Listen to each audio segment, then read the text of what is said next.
Bien, amigos de la señal Ciencia y Misterios, estamos en comunicación directa con Javier Sierra, el primer autor español en poner una novela dentro del top 10 del New York Times, de bestsellers, realmente un bestseller, un autor inigualable, un escritor, yo diría, de los definitivos de España en los últimos años. Colaborador de Iker Jiménez en Milenio 3, pero también creador, fundador de revistas como Año Cero, ha sido director de la revista Más Allá, tiene un currículum que realmente es impresionante, sin contar todo su trabajo en televisión, en radio, sus colaboraciones. No hace falta presentarlo demasiado porque Javier Sierra es Javier Sierra, pero para mí es realmente un placer y un honor muy importante tenerlo este mediodía en Argentina y esta tarde de España en la señal Ciencia y Misterios, y sobre todo considerando que cumplimos un año. Así que bienvenido, Javier, a la señal Ciencia y Misterios. Es un placer, Fernando, pero todo ese currículum no tiene ningún misterio. Tiene que ver con la edad, con que ya empecé muy joven, empecé con apenas 12 años haciendo cosas en la radio vinculadas ya con estos temas, y desde entonces hasta ahora que rozo ya los 44, pues no he parado de trabajar. Bueno, son unos cuantos años trabajando, pero 44 tampoco son muchos, ¿eh? Así que bien ahí. Calculo que hay muchísimo todavía en la carrera de Javier Sierra por descubrir y por conocer, y bueno, los misterios no se terminan nunca, así que eso es algo que enamora hasta los últimos días. Javier, bueno, yendo a esos 12 años, mira, justamente ya que lo nombras, yo comencé como a los 16, me ganaste por 4, pero yendo a esos 12 años en los que comenzaste con tu camino, ¿qué fue lo que te disparó, lo que te motivó a comenzar a transitar este camino amarillo, como le digo yo? Pues mira, los 12 años nos obligan a viajar en el tiempo al año 83, más o menos, en España. Es un momento bastante curioso porque digamos que todo el gran momento, por ejemplo, de los ovnis, de la aparición de ovnis, de casos importantes de ovnis en la península ibérica, ha mermado. Estamos en un periodo casi de sequía. El único o casi el último mohicano que está publicando libros sobre esta cuestión en España con investigación de campo es JJ Benítez.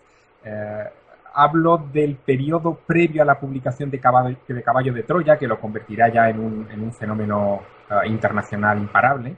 Y es en ese momento donde yo sintonizo con estas materias, particularmente yo creo que por culpa de la televisión, porque en aquella época estaba Fernando Jiménez del Oso haciendo un programa en televisión española que se llamaba La Puerta del Misterio. También yo recuerdo de aquellos años haberme quedado prendado un poco antes con una serie de televisión que se llamaba Investigación OVNI. En España era Project UFO, que había sido asesorada por el mayor Coleman Bonkiewicz, al que años más tarde conocería. Qué bueno. Y, sí, y en aquellos años también recuerdo que bueno, tuve la oportunidad de encontrar en casa algunos libros sobre esta cuestión. Mi madre compraba algunos de estos libros, especialmente Carl Sagan, que era un personaje, en fin, también de la televisión de aquella época. Y la verdad que todo este tipo de cuestiones comenzaron a fascinarme. Pero también te diré que fueron años complicados, ¿no? Yo era el raro de la clase, ¿no? ¿Puedes imaginar? Sí, me imagino. Claro, España estaba en ese momento saliendo del Mundial 82, o sea, imagínate, ¿no? El fútbol era un poco el gran paradigma, Sí. y yo estaba fuera, absolutamente fuera de ese paradigma. Y recuerdo, y lo recuerdo en fin, como un momento importante en la vida, ¿no? Una oportunidad que se me brindó para visitar una emisora de radio, con esa edad, con 12 años. Recuerdo que tuve que ir un sábado por la mañana a presentar un disco, dedicar un disco a mis padres, a mis compañeros de colegio, en fin, las cosas que hacíamos los niños de esa edad en los programas infantiles de la radio, Sí. Un sábado por la mañana. Y cuando me pusieron el micrófono delante, tenía tantas cosas en la cabeza que contar, que en aquella oportunidad me olvidé de dedicarle el disco a mis familiares, ¿no? Conté algo que les debió gustar, me pidieron regresar la semana siguiente, y al cabo de 2 meses o así, me pidieron que llevara yo el programa. y convertí un programa infantil de los sábados por la mañana en una emisora local en un programa dedicado a los misterios, ¿no? Que era lo que a mí me interesaba. Qué bueno. Y fue el inicio de una trayectoria. De repente descubrí algo que tú estás haciendo también ahora, Fernando, y que seguro que muchos que nos escuchan y que tienen sus blogs y sus pequeños programas también hacen. Descubrí que gracias a eso yo podía llamar a Fernando Jiménez del Oso, por ejemplo, ¿no? Para que me hablara de sus cosas. Que podía conocer a esa gente que yo admiraba y que estaban a la vanguardia de la investigación. Y de repente se estableció una especie de comunión íntima, ¿no? Con esa gente que, bueno, de alguna manera eran pues mis ídolos, ¿no? También recuerdo otra cosa que fue muy importante. Yo escribí una carta en aquellos años a Antonio Rivera. Sí. Antonio Rivera, para quien no haya oído hablar de él, era el patriarca de la investigación OVNI en España, ¿no? Sí. Él fundó el Centro de Estudios Interplanetarios en los años 50, publicó los primeros y mejores libros sobre la cuestión en los años 60, como El gran enigma de los platillos volantes, y era una referencia, sin lugar a dudas, en esta materia, ¿no? Sí. Bueno, yo le escribí con 14 años, o sea, en aquella época también, y en aquella carta yo le pedía consejo, ¿no? Le pedía ayuda. Una carta muy parecida a algunas de las que yo recibo hoy, ¿no? Claro, le pedía, le decía que yo quería ser como él de mayor, ¿no? Que quería dedicarme a escribir, a investigar, a profundizar en los grandes misterios, pero que no sabía qué tenía que estudiar para llegar a eso, ¿no? Y ahora que yo estaba orientando mis estudios, mi carrera profesional, pues cualquier consejo sería bienvenido. Y me dio una respuesta, Fernando, que a fecha de hoy todavía agradezco. Me dijo algo que no esperaba. Me dijo, aprende inglés. Porque en inglés, fíjate, pero me dijo, porque en inglés está la mejor bibliografía sobre esta cuestión y vas a llegar a los documentos fuente de muchos de estos misterios. Qué bueno. Y es verdad. O sea, aquel consejo me sirvió de mucho, tanto que unos años más tarde, en el año 91, Rivera y yo ya éramos amigos y Rivera fue invitado a un congreso internacional sobre la cuestión de los ovnis en Tucson, Arizona. Uh-huh. Pero ella era mayor, tenía 70 años, creía que, bueno, en fin, que necesitaba una ayuda de cámara, ¿no? Alguien que estuviera cerca por si precisaba cualquier cosa, y me pidió que fuera con él a aquel viaje. Qué bueno. En aquel viaje yo conocí a Antonio Uneus de Chile y a Roberto Pinotti de Italia, y con los tres, estando en Tucson, Arizona, organizamos un viaje para ir a Roswell, Nuevo México, a ver aquel lugar donde se había producido uno de los grandes casos del misterio de los ovnis. El santo grial del siglo XX, por lo menos. Sí, pero en el año 91 estaba muy olvidado, ¿no? Sí. Todavía no se había creado este movimiento que hay ahora hay un museo, se organizan todos los años eventos, etcétera. En el año 91 lo único que nosotros encontramos cuando llegamos a Roswell fue un videoclub que se llamaba Outer Limits, algo así como en las afueras, sí.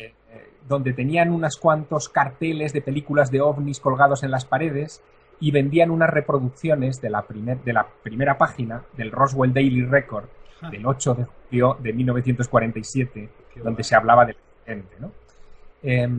Gracias a aquel viaje encontramos a Walter Haut, que era el oficial de Relaciones Públicas de la base de Roswell, que dio la noticia del Roswell Daily Record. Ese hombre vivía todavía en el año 91 y nos recibió en su casa, la típica casa que aparece en las películas, ¿no? Sí. Con la mecedora en la puerta, casa de una planta de madera, en un barrio periférico de Nuevo México, ¿no?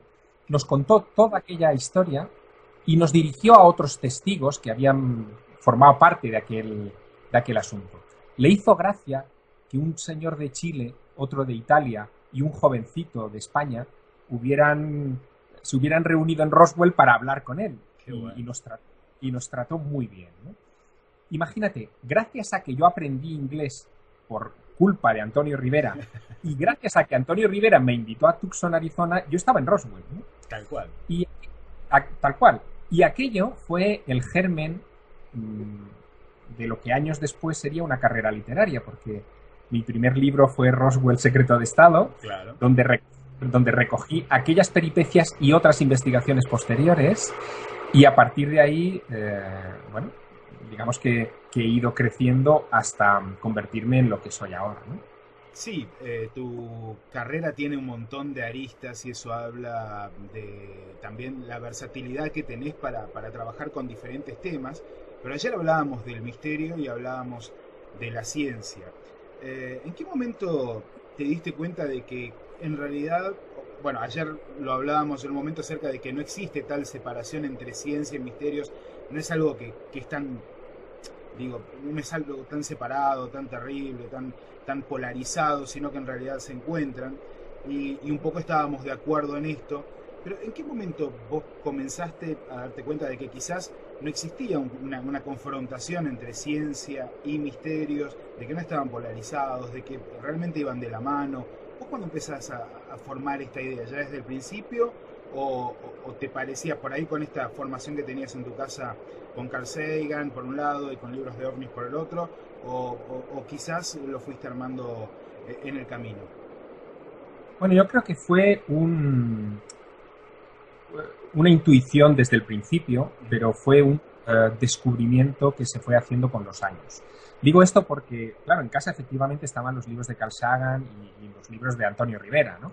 Y Sagan, por ejemplo, en algunos de sus primeros libros habla de ovnis. Él, por ejemplo, participa en un volumen impresionante. No está en español, pero es un libro que se titula UFOs, a Scientific Debate, ovnis, un debate científico, donde Sagan y Joseph Allen Hynek, Jack Vallée y otros grandes del mundo de la ufología discuten sobre la cuestión de los platillos volantes, ¿no? Pero luego Sagan publicó varios libros contra este tema, ¿no? Es decir, él se mostraba como muy escéptico, hablaba de la pluralidad de mundos, pero le costaba aceptar que hubiera visitantes extraterrestres que nos hubieran venido a ver, pero a la vez que le costaba aceptarlo, leía todo lo que salía al respecto y le interesaba mucho porque se ve en sus textos que, por ejemplo, las ideas soviéticas sobre que los antiguos dioses pudieran haber sido extraterrestres, que es una idea muy de la órbita del materialismo soviético de aquellos años, aparecen en sus textos también. Luego había esa contradicción, ¿no? Bueno, aquí en España los discípulos de Sagan, de alguna manera, fueron muy beligerantes, especialmente en los años 90, contra todas estas cuestiones, y parecía que la ciencia estaba por un lado y los misterios estaban por otro. Que el que se dedicaba a los misterios tenía una mentalidad medieval, supersticiosa, vinculada a creencias sin ningún sustento ni base de ninguna clase, ¿no? Y yo desde el principio, incluso en mis intervenciones televisivas de aquellos años, de los 90, que eran casi todas en debates sobre esta cuestión, yo siempre trataba de aportar el elemento intermedio, ¿no? Si, por ejemplo, se hablaba de vida inteligente extraterrestre, yo no me remitía a los trabajos de los ufólogos para defenderlos, sino que de repente me remitía a estudios como los que ayer comentábamos de Francis Crick, que él pensaba que haber una supercivilización que se dedicó en la noche de los tiempos a sembrar de vida la galaxia, ¿no? Bueno, pues eso aparece en un tratado, en un autor científico al 100%. Por lo tanto, yo siempre tuve la intuición de que el misterio nos da la capacidad de imaginar, de soñar, de adelantarnos, y la ciencia nos da las herramientas para tratar de ver dónde está el límite de ese sueño. Esa era un poco mi perspectiva. Y con el correr del tiempo yo creo que es una perspectiva que se ha ido imponiendo. Incluso aquellos detractores a ultranza que, en fin, decían que no era posible la vida en otros planetas, etcétera, hoy, ante las noticias que reciben el descubrimiento de planetas extrasolares, de agua allí fuera, de elementos de la vida en un cometa, acabamos de mandar una nave, pues ellos mismos ya están cambiando su discurso. Y eso es importante. Yo creo que no lo vindico como una victoria en absoluto. Es decir, ellos han cambiado su mentalidad, pero nosotros también. Es decir, los más proponentes del misterio, estamos más cerca de la ciencia y del criterio racional de lo que a lo mejor estaban nuestros predecesores hace 40 años, porque no tenían tanto acceso a la información como el que tenemos nosotros. Sí, sí, es fundamental el acceso a la información y también la manera de comprender el entorno, ¿no? Creo que también la tecnología nos ha ayudado muchísimo a poder compartir ideas y a poder compartir, como estamos compartiendo vos y yo ahora, una charla que podría perfectamente ser una charla de café en un bar cualquiera y poder hacerlo con esta fluidez. Bueno, ha afectado, creo que para bien en muchos temas, aunque también a veces tiene sus pros y sus contras, ¿no? Tiene sus cosas que a veces son un poco complejas cuando aparece información que parece provenir de lugares muy extraños, porque realmente no ayuda mucho. Y acá viene esta pregunta, ¿no? ¿Cómo se separa un poco la paja del trigo en una carrera tan compleja y tan rica como la tuya? Y cómo llegás a las conclusiones de cuáles son los caminos por ahí que tenés que seguir. Bueno, primero, esa paja del trigo no se separa de manera rápida. Yo creo que hay un proceso, digamos, de cierto tiempo en el que conoces, o eso es lo deseable, conoces a los actores principales de los casos o de las investigaciones que a ti te interesan y a la vez vas viendo cómo se madura la información sobre esas cuestiones, ¿no? Luego también hay otra cosa importante, que de alguna manera la has sobrevolado con tu pregunta, ¿no? Es muy distinto lo que estamos haciendo tú y yo, que es un intercambio oral de información, una conversación con testigos, pero una conversación al fin y al cabo, que de repente poner las conclusiones de lo que tú has averiguado por escrito.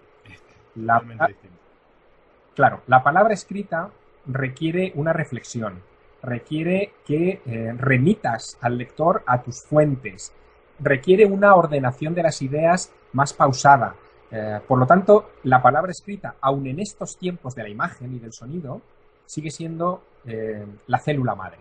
Sin esa palabra escrita, sin ese proceso de ordenación de negro sobre blanco, no podríamos estar discutiendo hoy con cierto nivel cuestiones como las que nos ocupan, ¿no?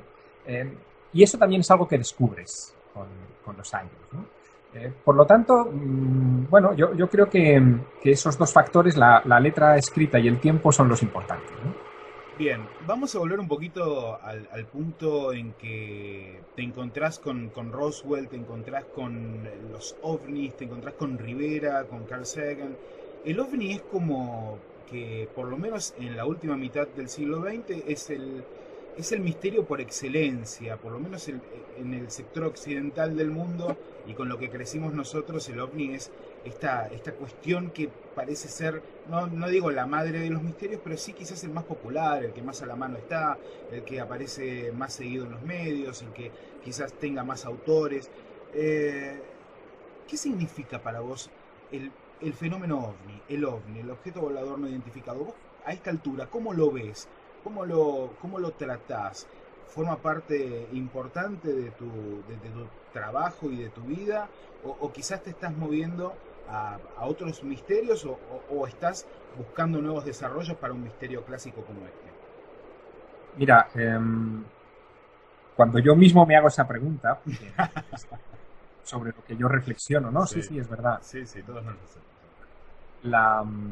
La conclusión a la que llego es la siguiente. Mira, a mí, de todos los misterios, de todo lo que sucede a nuestro alrededor, todo lo puedo resumir en una sola palabra. Solo una, ¿eh? La palabra es vida. Me interesa la vida extraterrestre, me interesa la vida ultraterrena, me interesa la vida del más acá, me interesa la vida del más allá, me interesa la vida. O sea, al final ese es el resumen. Para mí el fenómeno ovni supuso, sobre todo en mi infancia, un acceso a la cultura que de otra manera yo no hubiera tenido. Gracias a los ovnis, y esto, en fin, parece un poco raro decirlo, pero yo no tengo problema en reconocerlo. Gracias a los ovnis yo supe lo que era el Mahabharata, los textos védicos de hace 5.000 años en donde aparecen descritas vimanas, las naves de los dioses, Y lo descubrí gracias a un autor tan denostado como Erich von Däniken. Claro. Gracias a Erich von Däniken yo me leí la Biblia, si no, no me la hubiera leído. En busca de ovnis, evidentemente, pero tenía un aliciente, ¿no? Gracias a muchos de esos textos descubrí dónde estaba la isla de Pascua, que para un español es algo remoto, realmente remoto, ¿no? O me interesé por episodios del pasado, de la historia, a los que no le hubiera prestado mayor atención y que son importantes, ¿no? Y que están vinculados a la aparición de luces en los cielos. Por ejemplo, el mismo fenómeno de la conversión de Constantino al cristianismo. Después de la batalla de Puente Milvio, siglo III, donde Constantino observa una luz en forma de cruz en el cielo y escucha una voz que le dice «In hoc signo vinces», bajo este signo vencerás, y por eso se convierte al cristianismo. Eso es fácilmente convertible en una visión casi ufológica. Totalmente. Luego, gracias a estos elementos, yo tuve acceso a una cultura que de otra manera hubiera tardado mucho más en llegar, si es que hubiera llegado. Gracias a esos elementos, yo me hice socio de mi primera biblioteca pública en España con pocos años, precisamente para acceder a libros que no estaban en mi casa. Y la verdad es que gracias a eso sigo manteniendo una curiosidad muy, muy abierta, ¿no? Yo, quizá una de las cosas que más me han hecho pensar en todos estos años es todos estos tratados de antropología que se han escrito sobre eso que llaman los cultos cargo, ¿no? Sí. Los cultos cargo, que aparecen en los libros de Däniken, citados un poco de pasada, son una cosa sorprendente, ¿no? A más no poder. Básicamente lo que estudian los antropólogos con los cultos cargo son las reacciones de una cultura tecnológica y culturalmente inferior cuando conecta con una cultura superior. Que esto que parece una referencia antigua en realidad también es contemporánea, porque en la Segunda Guerra Mundial se produjeron esos contactos en islas del Pacífico entre tribus que habían estado aisladas con soldados japoneses y americanos a los que divinizaron, ¿no? Y eso tiene que hacernos pensar que quizá también ha sucedido en el pasado remoto, ¿no? A los que divinizaron, vos lo dijiste recién, los divinizaron, y eso es importantísimo, no es un dato menor. Creo que ahí tenemos quizás, por lo menos, una muestra para un montón de respuestas. A mí se me ocurre, vos pensás más o menos algo por el estilo, digo, de respuestas a cosas que nos llaman la atención sobre nuestro propio pasado, ¿no? Sin duda, yo creo que sí, que ahí puede haber una fuente de respuestas importante. Es difícil cuando tenemos que retrotraernos muy atrás en el tiempo. Piensa que documentación escrita tenemos desde hace unos 5.000 años aproximadamente. Todo lo que sea anterior se sumerge en una nebulosa muy difícil de controlar. Pero de repente uno hace una visita, no sé, por ejemplo, a las cuevas de Monte Castillo en España, que están en el norte de la península ibérica, en la cornisa cantábrica. Son cuevas muy antiguas que tienen pinturas que han sido datadas en al menos 40.000 años, y en alguna de esas cuevas hay sistemas de dibujo que parecen escritura, pero que no se han podido descifrar, no sabemos qué nos cuentan. Pero si hace 40.000 años hubo alguien capaz de imaginarse algo parecido a la escritura, tenemos un serio desafío para investigar, ¿no? Y eso está ahí, a la vista de los antropólogos y de los arqueólogos y de los científicos, pero nadie se atreve a decir nada porque no hay con qué comparar esa supuesta escritura de hace 40.000 años en una cueva española. Bueno, yo no me conformo con decir eso está ahí y ya está. A mí me gustaría averiguar más y pongo mi imaginación a trabajar.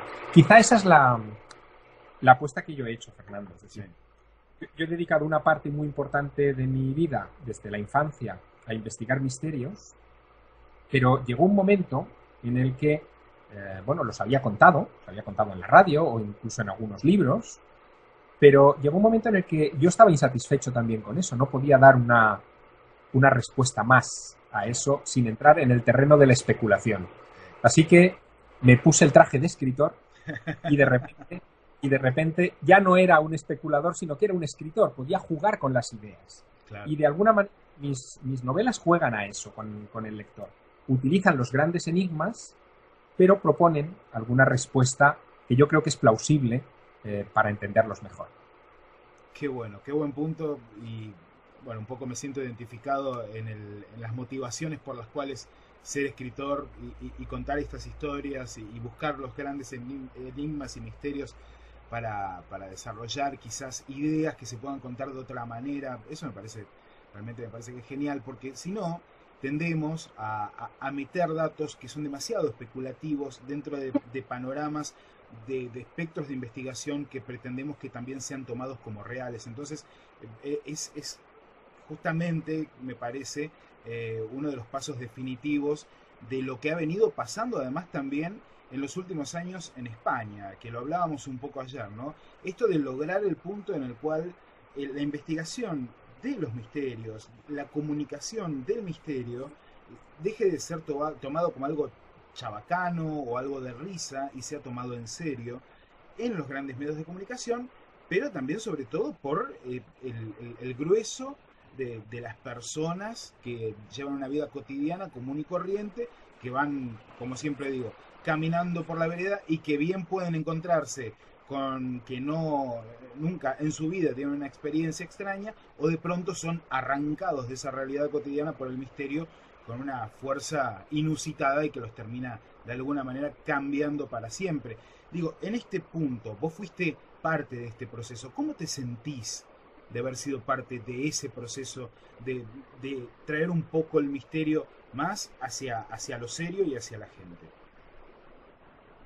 Mira, mi lema, cuando yo trabajaba con medios de comunicación y tenía una pantalla en la que contaba cosas, mi lema siempre era, y era el que compartía con el equipo, era que teníamos que encontrar, atención, gente creíble que contara cosas increíbles. Qué bueno. Ese era, o sea, buscar gente creíble que cuente cosas increíbles. ¿Por qué esto? Porque quizá por mi trabajo, por la gente que he conocido en estos años, he terminado convenciéndome de que da igual que hables con un premio Nobel, con un cirujano de muchísimo prestigio, con un astronauta, con un físico de partículas o con un arqueólogo, a todos les interesa y les importa lo mismo que a ti.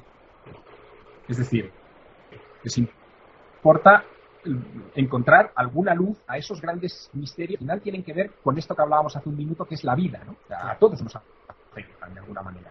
Y si tú consigues que esa gente comparta contigo esa inquietud y comparta contigo, si las ha tenido, su experiencia con el misterio, estás dando una luz al resto de la humanidad, yo creo que impagable, porque estás mostrando que gente seria, bien amueblada, intelectual y culturalmente, está abierta a estas cuestiones.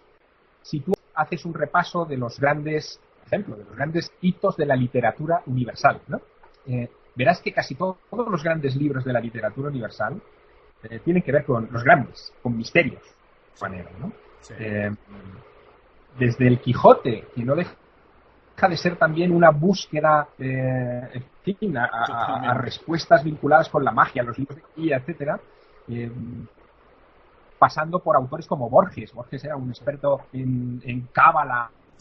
Por ejemplo, el gran bestseller de la Edad Media, el Código da Vinci de la Edad Media, era un libro sobre el Grial, es el cuento del Grial de Chrétien de Troyes, ¿no? Que inspiró toda la tradición artúrica, la materia de Bretaña, esencia de la literatura europea de aquel tiempo, ¿no?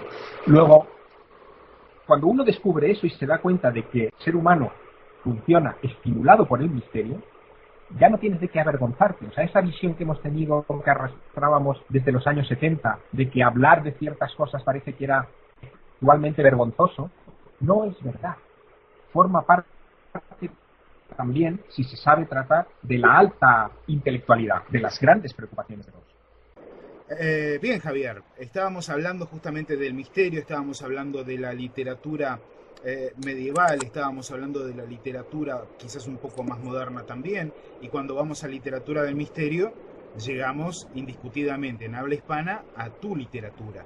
Y hace un rato me contabas justamente que estas ideas empezaste a volcarlas en tus libros, porque el ejercicio de la imaginación y quizás esta parte un poco más relacionada al formar algún tipo de explicación, por más que sea bueno, muy basada en la imaginación, no podías llevarlo a los trabajos de investigación específicos, pero sí jugar con estas ideas en tus relatos y en tus historias. Digo, ¿cómo fue que lo decidiste realmente? ¿En qué momento empezaste a escribir y por qué? Bueno, como sabes, yo dediqué también unos años a la divulgación del misterio, no solo, como tú contabas antes, la divulgación de la revista Año Cero, también con la dirección 7 años de Más Allá en España. Sí. Y cuando uno pasa por las redacciones de esta clase de publicaciones, terminas dándote cuenta de que, bueno, haces un trabajo de investigación periodístico, de documentación, tratas de ser riguroso, de llegar a las fuentes, de entrevistar a los protagonistas de cada historia, pero al final lo que estás haciendo es repetir las palabras de otros, ¿no? Estás reproduciendo con fidelidad lo que han dicho, lo que han comentado, lo que han propuesto otras cabezas, ¿no? Sí. Y el periodista, específicamente además en este tipo de materias, suele acomodarse en eso, ¿no? Bueno, voy a hacer una buena divulgación, pero divulgación al fin y al cabo. O sea, no se plantea aportar algo nuevo. Claro. Para aportar algo nuevo tienes que imaginar. Para imaginar tienes que sentirte libre. Para sentirte libre no tienes que notar la presión del que te está exigiendo que demuestres cada postulado, ¿no? Y lo que yo hice fue, para hacerlo con convicción y con legitimidad intelectual, pues fue volcar todo eso en la literatura, ¿no? Bueno, no he sido el primero que he hecho algo del estilo, ni por supuesto voy a ser el último, ¿no? Quizá uno de los vanguardistas en ese terreno fue un escritor francés del 19 que todos conocemos, ¿no? Que es Julio Verne. Claro, Julio Verne era un ávido lector de las entonces muy nuevas revistas geográficas que se estaban publicando, claro, porque era la época de las grandes expediciones, ¿no? a los lugares ignotos del planeta. Y también vivió toda la revolución industrial y cómo de repente el uso del hierro y del acero cambia la vida de millones de personas en Europa, cómo se sustituye la iluminación por gas en las calles por la eléctrica, en fin, todo eso lo ve Julio Verne. Sí. Y en vez de convertirse en un cronista en los periódicos de la época de esos cambios que se estaban viviendo y hablar del telégrafo y de Marconi, por ejemplo, pues se dedicó a inventar novelas donde se proyectaba e imaginaba qué es lo que podía pasar y proponía incluso los peligros que podía tener esa tecnología que se estaba innovando, ¿no? ¿El qué pasaría qué? ¿El qué pasaría si? Eso es la gran pregunta, ¿no? Exactamente. Y eso yo creo que sigue siendo una propuesta válida, ¿no? El ser humano tiene imaginación para usarla, no para reprimirla, ¿no? Y en un momento determinado yo decidí usarla, pero fíjate, Fernando, me costó un horror, ¿eh? Hacerlo, porque yo venía adoctrinado del periodismo, ¿no? Sí. Y cuando yo escribí mi primera novela, que fue La Dama Azul, que es la historia de una monja de clausura que existió en la época de Velázquez y que decían que podía estar en 2 lugares a la vez, que se bilocaba, que estaba en su convento en Ágreda, en Soria, en el este de España, y a la vez a 10.000 kilómetros de distancia en Arizona, Nuevo México y Texas, convirtiendo a nativos americanos. Yo quise escribir una novela sobre eso, me documenté al límite sobre todo aquello, y cuando me puse a escribir la novela, todo fue bien mientras estaba apoyado en los documentos. Claro. Pero hubo un momento en el que los documentos no me sirvieron y yo estaba en el aire, en el abismo, sin poder apoyarme en ninguna referencia, y tuve que hacer un cambio de mentalidad muy brutal para poder proseguir, ¿no?, con la novela. Lo conseguí, me costó mucho, pero ahí es donde yo descubrí que merecía la pena el esfuerzo, ¿no? Que de repente podía conectar los puntos y formar un dibujo. Basta, tú lo sabes, basta con tener 2 puntos para trazar una línea recta. El misterio nos da más de 2 puntos, más. Por lo tanto, podemos trazar no una línea recta, podemos trazar un diseño completo y complejo. Y a eso es a lo que me dedico, básicamente. Sí, a veces a uno le da la impresión de que hasta podría trazar un hipercubo con todos los puntos que tiene el misterio.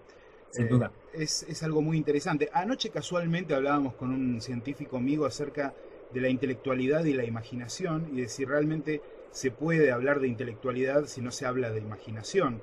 ¿Es la imaginación, por lo que me has dicho, me parece que ya sé la respuesta, pero uno de los grandes motores de tu vida? Bueno, es de los grandes motores de la vida, no de mi vida, de la vida en general. Y fíjate, yo daría un paso más incluso, ¿no? Sí, pero viste que por ahí, disculpame que te interrumpa, viste que por ahí Sí. se denosta un poco la imaginación y cuando a mí me pasaba, por ejemplo, cuando era chico, cuando estaba en el secundario, y le pasa a muchos chicos. No, lo que pasa es que vos sos muy imaginativo, tenés muchas cosas extrañas en la cabeza, y yo sé que a muchos chicos les pasa y a veces deciden un poco reprimirlo o guardarse eso porque parece que no pega con un mundo tan calculado y tan frío y tan hiperorganizado como parece que tuviéramos. Pero en el fondo, digo, creo que es uno de los puntos más importantes dentro de los desarrollos y los avances de cualquier tipo, que hubiera sido justamente, estábamos hablando recién de Marconi o de Tesla o de el mismo Einstein, si no hubieran apelado a la imaginación, y ellos mismos hablaban de la imaginación. En tu caso personal, ¿qué papel juega? ¿Cómo, en realidad, cómo lidias con la imaginación? Porque también hay que lidiar un poco con eso, ¿no? Bueno, imaginación, desde un punto de vista puramente etimológico, es la capacidad que tenemos de crear imágenes, ¿no? Imágenes en nuestra cabeza, no necesariamente proyectarlas fuera. La imaginación es el origen del arte y es el origen de la ciencia.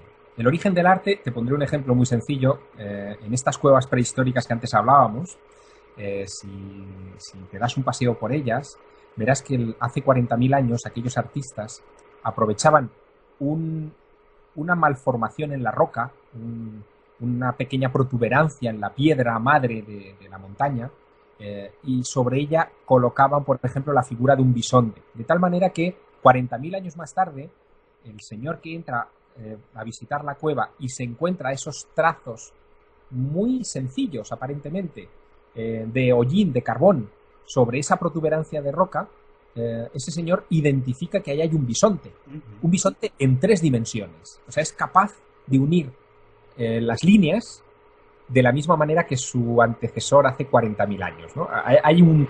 Se produce ahí una comunicación a través del tiempo alucinante. En el caso de la ciencia, también hay muchos ejemplos, ¿no? Por ejemplo, Mendeleev, que fue el descubridor, bueno, el que organizó la tabla periódica de los elementos, que es la base de la química actual. Este hombre vivía obsesionado con 23 años con la idea de organizar un sistema que permitiera no solamente ordenar los números atómicos de los elementos, sino también adelantarse a otros posibles números que pudieran venir en el futuro. Y obsesionado como estaba con esa idea, una noche soñó que esos elementos se organizaban en su cabeza. Se despertó sudoroso, se fue a un cuaderno de notas que tenía en su estudio y puso por escrito aquello que acababa de soñar en ese momento. Eso es lo que hoy tenemos como la tabla periódica de los elementos y es la base de la ciencia química, ¿no? Y fue de un sueño, vino de un sueño. Luego, hay una serie de elementos que tienen que ver con cómo funciona nuestro inconsciente, que a mí siempre me ha parecido también uno de los grandes misterios, ¿no? Ese señor que inventa el arte hace 40.000 años, o este ruso que pone en orden la tabla de los elementos periódicos,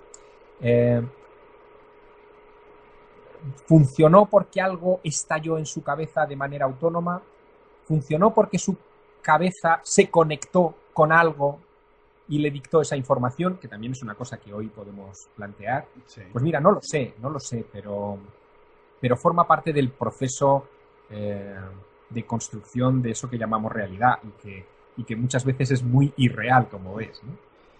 Y sí, porque tenemos que remitirnos a lo que llegamos a comprender del entorno, de lo que nos rodea. Es bastante complejo. Además, realidades hay tantas como personas en este hermoso planeta.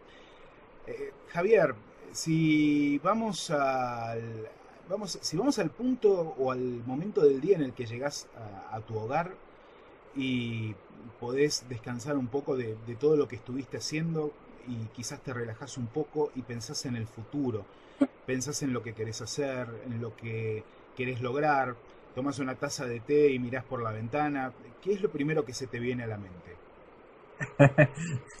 Bueno, seguramente una de las primeras imágenes que me llegan a la mente es la imagen de mis hijos, ¿no? Yo Ajá. soy padre de dos niños, ahora tienen 7 y 8 años y básicamente son expertos en Star Wars y en dinosaurios, que son dos, en fin, parece que antagónicas, pero que ellos le encuentran la relación, ¿no? Y me acuerdo sobre todo de una imagen de mi hijo Martín, con 3 años, eh, que un día sus compañeros del colegio le preguntaron su papá qué hacía, ¿no? Claro, la pregunta tenía su miga, porque claro, es fácil contestar si tu papá es médico o es policía o, en fin, o trabaja en una oficina, pero si es alguien como yo no es tan fácil, ¿no? Claro. Y mi hijo respondió a esa pregunta con algo que, que de alguna manera se ha convertido en casi en un leitmotiv, ¿no? Dijo, con 3 años, mi papá cuenta cuentos. Qué bueno, qué bueno. Bueno, de alguna manera ese mi papá cuenta cuentos traza una línea, ¿no? Sí, Sobre lo que quiero hacer. No el cuento en el sentido peyorativo que tiene en la lengua española, ¿no? sí. Cuento es una palabra delicada, igual que historia es una palabra que tiene muchas acepciones, Mm, o fantasma, por ejemplo, es una palabra que tiene muchas acepciones, ¿no? sí. En inglés sería tale, o sea, Ujú. narración, y esa es la clave, ¿no? Es decir, yo quiero contar esos tales, esos cuentos, porque sirven para ordenar nuestras ideas, sirven para decirnos a nosotros mismos qué es lo que somos y hacia dónde vamos, ¿no? Y la verdad es que me definió tan bien que no quiero salir de ese esquema, ¿no? O sea, quiero seguir contando cuentos. Esta pregunta se desprende un poco de uno de tus trabajos, como aquel que decías de Roswell. Hace un par de semanas atrás hablábamos con Norio Hayakawa, que es uno de los investigadores que siempre ha estado dando vueltas allí, alrededor también de la base Dulce, de Área 51. Y él me decía que hoy por hoy a él le parece que Área 51 ha perdido un poco de importancia en el contexto misterio relacionado a tal o cual hipótesis y que por ahí quizás están pasando más cosas en la base Dulce. ¿Cómo es tu cosmovisión, en definitiva, hoy, año 2015, de lo que se relaciona al Área 51 y sus misterios? Bueno, el Área 51 es un tema que a mí me ha interesado muchísimo, ¿no? Sí. Por múltiples razones, pero sobre todo me empezó a interesar más el día que descubrí algo que es tan sencillo como impactante de contar, ¿no? Del Área 51 nadie había dicho una palabra hasta que a finales de los 80 aparece un señor llamado Bob Lazar Uh-huh. diciendo que ha trabajado en unas instalaciones súper secretas en el estado de Nevada donde se está duplicando tecnología extraterrestre. A este señor lo toman por loco. Él presenta credenciales que demuestran que estaba en una instalación de alto secreto, credenciales que son inmediatamente desestimadas en fin, descartadas por completo, dejando a Bob Lazar como un mentiroso. Sí. Pero fíjate que años más tarde comienza a reconocerse que efectivamente en esa región de Nevada hay una instalación militar de alto secreto. Si no hubiera sido por Bob Lazar, no hubiéramos sabido del Área 51. Claro. Es decir, es el primero, independientemente que creamos que lo que dice de los extraterrestres es verdad o no, pero es el primero que habla de que hay una instalación secreta de alto nivel. Una instalación de la que hoy sabemos muchas cosas. Sabemos que se puso en marcha después del proyecto Manhattan, el proyecto que construye las bombas de Hiroshima y Nagasaki, las primeras bombas atómicas, que se construyó en 1951, ¿no? Por eso el Área 51 viene de la fecha en la que se compran los terrenos para comenzar esa macroconstrucción. Sabemos que ahí se construyeron los aviones U-2, por ejemplo, los famosos aviones espía, en fin, que fueron definitivos en la crisis de los misiles de Cuba, por ejemplo. Sí.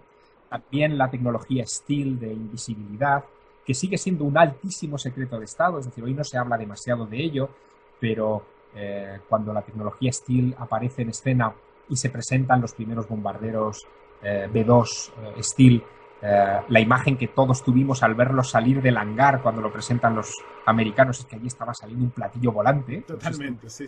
Esa imagen saliendo de un hangar. Bueno, eso todo se hace en el Área 51, ¿no? Luego, ahí hay algo que es, en fin, muy importante, y es que en una región muy grande, muy acotada por medidas de seguridad, se están ensayando todos los prototipos secretos de la aviación y de la tecnología militar, los drones actuales, etcétera, se construyen allí, en el Área 51. Otra cosa es que en los años 80, finales de los 80, primeros de los 90, viendo que se había generado todo este debate en torno a Bob Lazar, los propios responsables del Área 51 decidieran alimentar al extremo el mito extraterrestre para disfrazar sus actividades, para convertir en increíble lo que allí se estaba haciendo, para ridiculizarlo, y ellos, amparados en el ruido de fondo, seguir haciendo lo que estaban haciendo. Que siguen haciendo. El Área 51 es un sitio donde se sigue trabajando. En la base de Dulce, que tú me mencionabas, sí. En cambio, desde mi punto de vista, yo creo que es más un invento. Mi impresión es que se creó el asunto de Dulce en el mismo tiempo en el que apareció Bob Lazar, como un primer intento de desviar la atención hacia allá. Que debajo hay una instalación subterránea colosal, pero desde mi punto de vista es un intento por desviar la atención. Un intento por desviar la atención. Qué interesante. Javier, me gustaría invitarte a otra emisión de la señal Ciencia y Misterios más adelante, quizás de aquí a unas semanas, para hablar más específicamente sobre este tema, Área 51 y la base de Dulce, Nuevo México, y por ahí desgranarlo un poquito más detalladamente con la información que sé que tenés, y más sabiendo que te gusta tanto este tema, si te parece bien. Perfecto.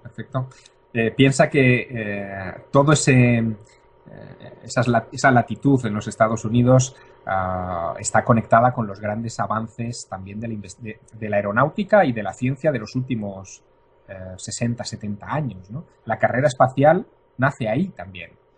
Luego, ahí hay mucho de lo que hablar. Seguro. Además tiene que ver directamente con la Comisión Nacional de Energía Atómica y con sus fondos y... Sí. Y sus desarrollos. Hay mucho secreto de Estado por la cuestión de seguridad nacional allí dando vueltas también. Sin duda.